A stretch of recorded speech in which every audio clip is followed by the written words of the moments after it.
¿Qué tal, amigos de Su Salud? Gracias por acompañarnos y bienvenidos al programa de los especialistas. Les saluda Joel Flores.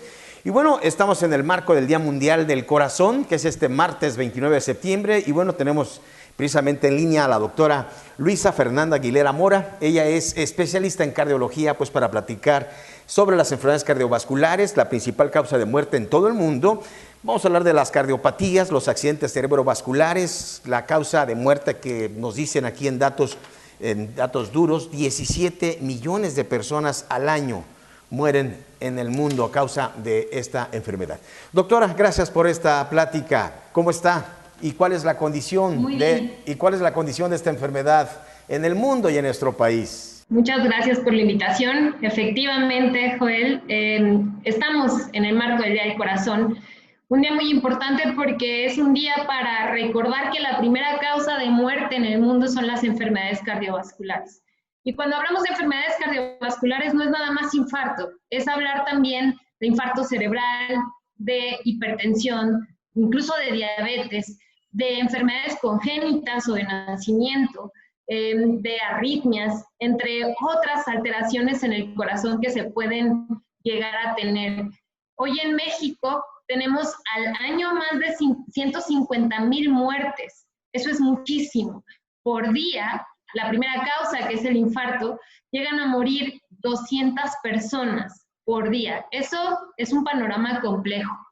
¿Por qué está pasando esto? Porque nuestro país está en primer lugar en los factores de riesgo más delicados, como lo son, por supuesto, la obesidad.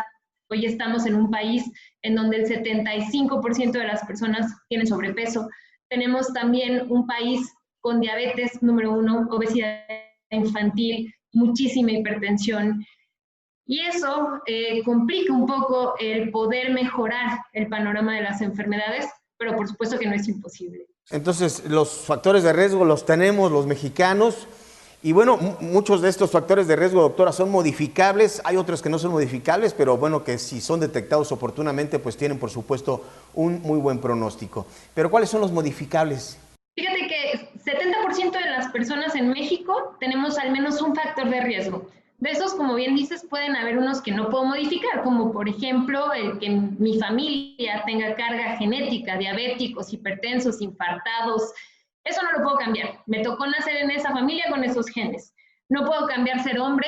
Los hombres tienen más probabilidades de infartos que las mujeres. Las mujeres tenemos más riesgo que ellos para presentar otras enfermedades. Y eso tampoco lo puedo modificar. La edad, por supuesto que no. La edad va a seguir corriendo, los años van a seguir pasando y eso no lo podemos modificar hasta ahora. Quién sabe en el futuro, ¿verdad? Pero existen otros que sí podemos cambiar. Uno, y creo que el más importante, es el sobrepeso, ¿no? La obesidad. Y para eso se necesitan dos cosas: comer bien y hacer ejercicio. No nada más es creer que comiendo bien ya vamos a estar lejos. La realidad es que se necesita hacer actividad física. Otro de los modificables de alto impacto es el tabaquismo. Fumar, consumir drogas, eso es de alto impacto. El dejar de fumar, solo dejar de fumar, el primer año disminuye 50% las posibilidades de tener un infarto. Eso es muchísimo. Y para poder eliminar al 100% el riesgo y el daño cardíaco que hay por el cigarro, se tardan 10 años. O sea, que si tengo hoy 40 años y voy a dejar de fumar, debo esperar que el riesgo o el daño del cigarro se elimine hasta mis 50. Por eso es importante no fumar nunca, en ningún panorama. Y otro modificable es, por supuesto, que si yo me conozco enfermo de hipertensión, de diabetes, de colesterol alto, triglicéridos altos, lo pueda controlar a través del adecuado uso de medicamentos. Si yo hago eso, voy a modificar también la progresión de la enfermedad y las posibilidades de morir. Estos son entonces los factores de riesgo modificables que los tenemos perfectamente bien identificados, doctora. Y ustedes entiendo perfectamente también que a sus pacientes se los dicen una y otra vez, pero en teoría ahí se queda, ¿no? En la práctica es muy difícil. Seguramente se requieren de otras estrategias y sobre todo de todos nosotros, amigos televidentes, pues de poder generar conciencia y transmitirlo desde la infancia, ¿no? Hoy en día, doctora, la población en riesgo ya no son los adultos mayores ni el sobrepeso, sino que ahora niños, mujeres, incluso hasta deportistas, porque se ve claramente también como factor de riesgo las enfermedades genéticas. Exactamente. El 30% de estas muertes de las que te hablo son en menores de 70 años. Efectivamente, ya no es nada más en una población geriátrica, en donde estábamos acostumbrados a que el abuelito fuera el enfermo del corazón. Hoy vemos jóvenes. La realidad es que existen condiciones en donde podríamos tener más riesgo de desarrollar enfermedades cardiovasculares y por eso la evaluación continua es importante. No es que sea malo ser deportista de alto rendimiento, es malo no revisarte si eres deportista de alto rendimiento, porque si hay modificaciones en la estructura o si hay, por ejemplo, algo que mejorar o prevenir, si no te revisas no te das cuenta. El 50% de las personas que tienen una enfermedad cardiovascular no lo saben porque no tienen síntomas. Son en muchas ocasiones asesinas silenciosas. Doctora, ¿y a qué se debe a esta edad tan temprana que ahora se están presentando las enfermedades cardiovasculares? ¿Hay algún factor específico que lo haga pensar? Específico, no, o sea, siempre han existido enfermedades desde jóvenes, ¿no? Y creo que también vamos a tocar ese punto en un momento, pero en general yo sí creo que hoy tenemos enfermos más jóvenes porque tenemos mayor obesidad, hay más sedentarismo en la gente joven. Los niños ahora juegan más tiempo en televisiones, en computadoras, en teléfonos, que antes, ¿no? Y digo, no es que haya una mega brecha generacional, pero yo veo generaciones por debajo de la mía, niños, que ya no están en los parques, ya no están corriendo y ahora también tienen alcance a otro tipo de información, la nutrición no es la mejor y lamentablemente pues la comida rápida es la solución ante el estrés y el exceso de trabajo de los padres y eso condiciona que estamos estructurando personas que creen que la comida rápida, que los tacos, que la pizza, que bla, bla, bla, es lo normal, es lo que se debe de comer. Y como bien lo dijiste hace rato, es en ese contexto muchísimo más complicado, más no imposible, cambiar los hábitos. Muy bien, entonces lo alimenticio y por supuesto el sedentarismo es el coco de todos los días de todos nosotros, doctora, pues para prevenir por supuesto las enfermedades cardiovasculares. La prevención, por supuesto, los chequeos tempranos, prematuros, llegar oportunamente a revisar. Un infarto se puede detectar previo, doctora, ¿puede uno sentir, presentarse el síntoma y uno identificarlo rápidamente? Sí, hay personas que tienen, por supuesto, no todos, pero hay personas que pueden llegar a sentir angina, ese dolor de pecho de características como que oprime, sudor frío, falta de aire, que son episodios de falta de oxigenación, que sí se podría decir que están ya dando una luz roja de una posibilidad de infarto. Esas personas deben ir a revisarse. Por supuesto que también hay personas que no tienen síntomas, pero que si vienen a la revisión cardiológica, se les hace una prueba de esfuerzo si ya están en edad o tienen factores de riesgo, podríamos identificar en un buen porcentaje también personas que ya tengan alteración en las arterias del corazón. Como bien dices, la prevención adecuada es la más importante. Y cuando digo adecuada es acercarte con el cardiólogo, porque la realidad es que hay que hacer una evaluación integral para poder decidir si tienes o no la necesidad de algún estudio más avanzado. Entonces, además de la prevención, de los cuidados alimenticios, del ejercicio, los anticoagulantes como preventivos pueden ser también medida, doctora.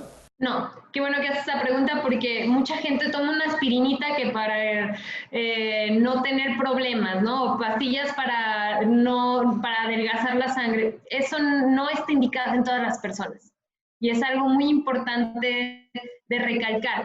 Eso lo decidimos los médicos. Los médicos evaluamos en quienes sí vale la pena. Esos medicamentos no son 100% seguros. Al final, uno elige el riesgo-beneficio en las personas correctas, pero puede haber sangrados no deseados en diferentes sitios intestinales, hemorragias, que pueden llegar a ser incluso mortales en las personas mayores que es usualmente ese grupo de población que suele tomarlos. Así que sí les recomiendo que lo indiquen adecuadamente. Correcto, entonces los anticoagulantes, ojo, es por supuesto por indicación, no la automedicación, porque existen todos estos riesgos que nos explica la doctora. Y bueno, el ejercicio y todo lo que usted menciona son los factores que debemos cuidar para tener calidad cardiometabólica o cardiovascular, doctora. Y estos chequeos deben de realizarse a los cuántos años. Cada que nace un niño, eso es lo correcto. Las enfermedades congénitas, las enfermedades de nacimiento, también son una causa de muerte muy importante el primer año. La primera causa de muerte. Después se desplaza porque los accidentes suelen ser causas más impactantes, pero el primer año de vida de cualquier ser humano, la probabilidad de morir, la primera causa, enfermedades en la estructura del corazón. Puede ser que el corazón tenga comunicaciones que no deben existir, que las arterias estén alteradas, que las válvulas, que son estas puertitas que llevan la sangre de un lado a otro sin que se regrese, tengan alteraciones. Y dependiendo del tipo de enfermedad, puede haber solo una alteración o múltiples. Dependiendo de la gravedad, el niño va a tener síntomas o no. Hay niños que nacen moraditos, como muchos lo describen, y entonces te das cuenta fácilmente que ese niño tiene que ir al cardiólogo, pero hay niños que tienen una afección muy leve al inicio, que va a ir creciendo y que pueden pasar desapercibidos, pero que si llegaran con el cardiólogo pediatra, los escuchara, les hiciera un estudio electrocardiográfico, ecocardiográfico, podrían detectarlo a tiempo, y no es lo mismo corregirlo cuando es un defecto pequeño que corregirlo a edades más avanzadas, o incluso, lamentablemente, hay algunos casos que como no se corrigió, los síntomas empiezan mucho más adelante y ya no hay nada que hacer, y esas personas se reduce su expectativa de vida únicamente por no evaluarse. Así que mi recomendación es, a los niños deberían de llevarse siempre con un cardiólogo pediatra durante su infancia. Si no hay ningún problema, en la edad adulta debemos ir también con el cardiólogo. Si hacemos ejercicio, debemos ir con el cardiólogo. Y por supuesto, después de los 45 años, hay que ir con el cardiólogo a hacer check-ups. Y dependiendo de cada persona, de cada perfil, si tienes más enfermedades o no, tu cardiólogo te dirá qué tan frecuente debes continuar yendo, pero debe ser cultura obligatoria para todos. Muy bien, doctora. Entonces, ¿el tratamiento para las enfermedades congénitas es quirúrgico o medicamentoso también? La mayoría son quirúrgicos o intervenciones. Algunos no es necesario abrir totalmente el pecho. Hoy existen otras opciones. Muy pocas situaciones solo será farmacológico, pero sí existen algunas alteraciones eléctricas o algunas situaciones muy específicas que con medicamentos se puede llegar a controlar. Pero, insisto, si va a ser de intervención, entre más temprano, mejor, porque así el corazón quedará con menos secuelas o menos daño por esa alteración que ya tenía del pequeño. Muy bien, doctora. Pues a ver, ¿qué mensaje le quiere decir a nuestro auditorio, a nuestra audiencia, con respecto a, pues este día, desde luego, se crea o se creó para despertar conciencia, para generar interés en acercarnos al cardiólogo y revisarnos? Pero ¿cuál es el mensaje para nuestra audiencia? El mensaje es que todos nos tenemos que revisar. Existe una amplia gama de enfermedades cardiovasculares que son mortales. En los pequeños hay que revisarlos. Si tienen un hijo y están pensando, yo nunca he revisado a mi niño, ya tiene 10 años, pero parece normal, no se confíen, el parece normal no existe en las enfermedades cardiovasculares.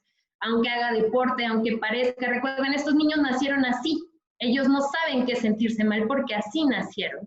En el adulto, revisémonos si tenemos síntomas como falta de aire, hinchazón de pies, dolor en el pecho, desmayos, todas esas alteraciones que a veces pasamos, palpitaciones, hay que revisarnos porque podría ser hipertensión, podría ser insuficiencia cardíaca, podría haber una arritmia que necesita tratamiento, o podríamos tener alguna otra condición un poco más extraña y que tiene tratamiento. El ir temprano con o sin síntomas es muy importante, pero si tengo síntomas, es urgente. No debemos dejar pasar tiempo. Este día es para hacer conciencia en evaluación y en apoyar a las personas que hoy sufren o viven con enfermedades cardiovasculares. Muy bien, doctora. Le quiero agradecer a la doctora Luisa Fernanda Aguilera Mora, pues por esta plática en el Día Mundial del Corazón. Muchísimas gracias, doctora, muy amable. Hasta luego, Julio. Hasta luego, doctora.